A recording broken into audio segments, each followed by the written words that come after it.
तपाईहरूलाई चाहिँ यो अफलाइनमा बसेर ग्रेड सिट बनाउन चाहनुहुन्छ भने चाहिँ मैले एउटा एक्सेल फाइलमा सफ्टवेयर डिजाइन गरेर बनाइदिएको छु। त्यसमा चाहिँ तपाईँहरू के गर्न सक्नुहुन्छ भने तपाईँहरूको कम्प्युटरमा भएका कुनै पनि ब्राउजरहरू जस्तो गुगल क्रोम यसरी खोल्नुभयो भने यहाँ के लेख्नुहोस् भन्दाखेरि गुगल क्रोम खोलिसक्नु भएपछि यहाँनिर गएर चाहिँ यो grade sheet maker all class भन्ने टाइप गर्नु होला। यहाँ मेरोमा चाहिँ अघि चलाइरहने हुनाले यो देखाइरहेछ। यहाँ चाहिँ यसरी GRADE grade SSEET sheet MEKER maker all CLASS class भनेर चाहिँ टाइप गरेर इन्टर गर्नु होला। यसो गर्ने बित्तिकै यहाँ के देखिन्छ भन्दा यो टपतिर नै दुईटा चाहिँ क्रेडसिटको बनाउने वेबसाइट उसको युट्युब च्यानल भएको लिङ्क देखिन्छ। त्यो मध्ये यो दुईटा मध्ये कुनै पनि एउटामा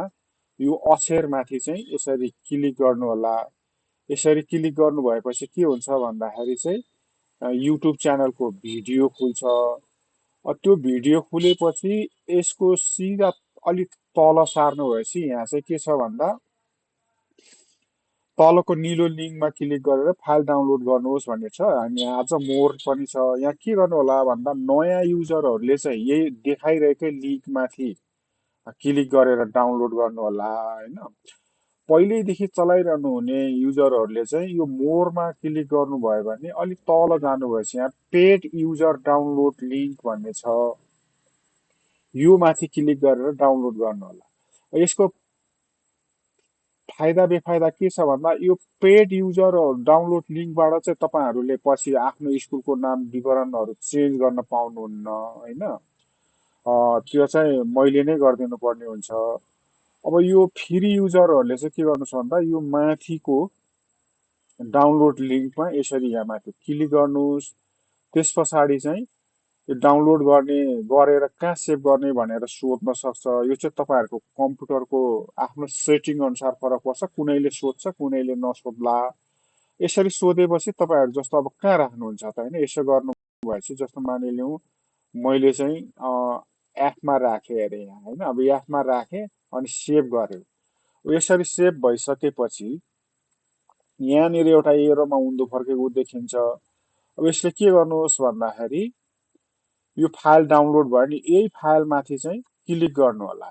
यति गर्नु भएपछि यो पछाडिपट्टिको ब्राउजरलाई बन्द गरिदिनु भयो नि हुन्छ यसरी।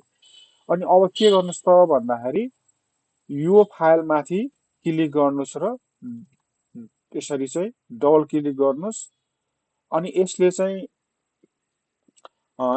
केही कुरा सोध्छ। त्यसमा चाहिँ हामी काम गर्न लागेको हुनाले यस गर्नु होला। कुनै कुनै कम्प्युटरमा चाहिँ के हुनसक्छ भन्दाखेरि यो यस गर्नु भएपछि यो अर्कै विन्डो खुल्छ। यो पछाडिपट्टिको विन्डोलाई बन्द गरिदिनुहोस्।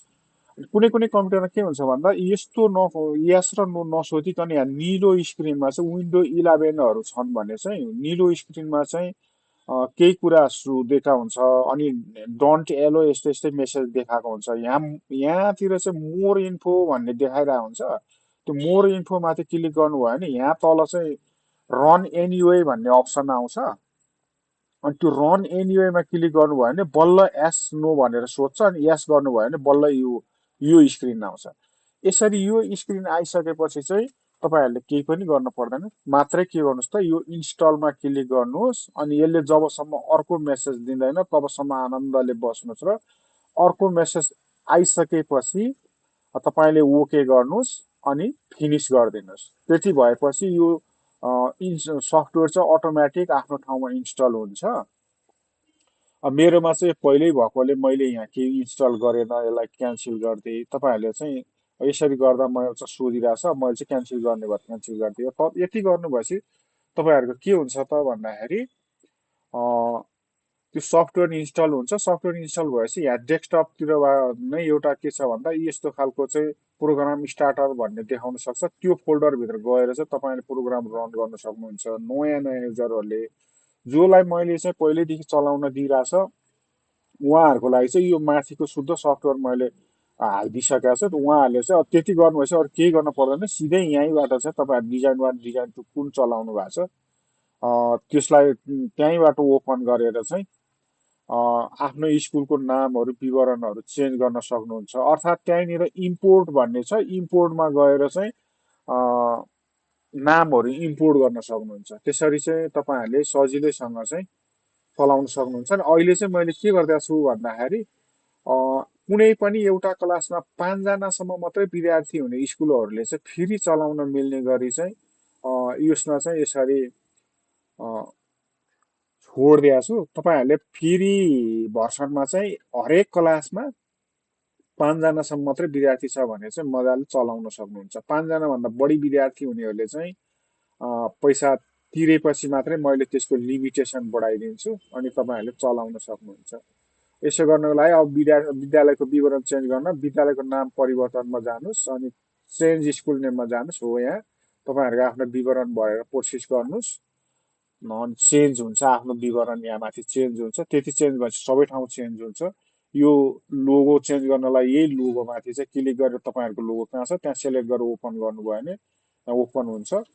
त्यस पछाडि चाहिँ सेभ गर्नु होला र मजाले चलाउन सक्नुहुन्छ। विद्यार्थी विवरण भर्ने अन्य कुराको लागि चाहिँ मैले अर्को भिडियो हालिसकेको छ, त्यो हेरेर चाहिँ तपाईँहरू विवरण भरेर चलाउन सक्नुहुन्छ।